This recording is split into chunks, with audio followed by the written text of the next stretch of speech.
All right, so the first thing that I am doing is making a relatively flat surface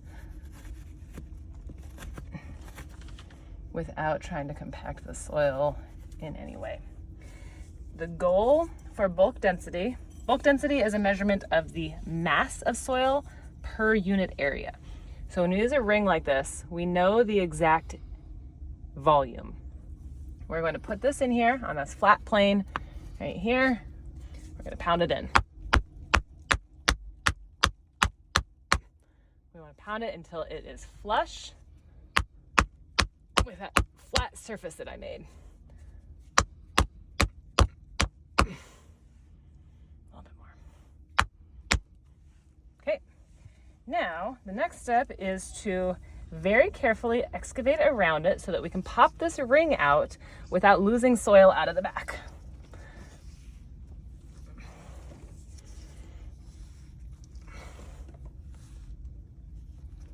Oh, there's a root right there that I cut through.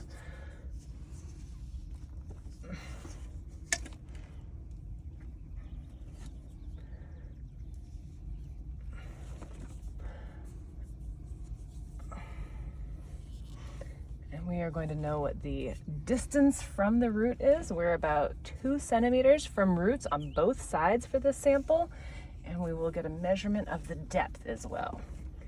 So now that I have a good amount of the soil from underneath cleared out, I can get my handy little hoy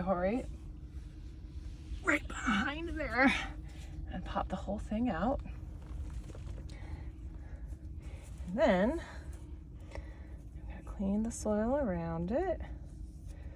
Clean the soil around the outside edge. And then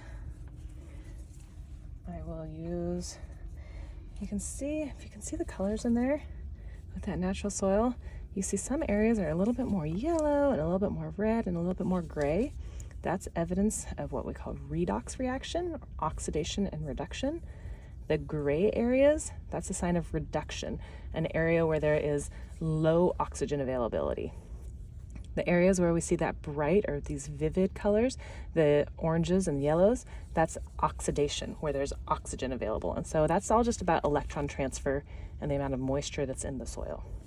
So those are iron-based redox reactions. There are other areas of this pit where we see some serious manganese deposits as well. All right, so we've got the outside cleaned off. We've still got our flat surface on one side, and I'm going to use the flat edge of my hory.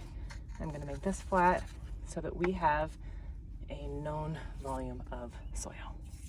And then we take this out of the ring, we put it in a bag, and then we will dry this in a drying oven so there's no more moisture in it.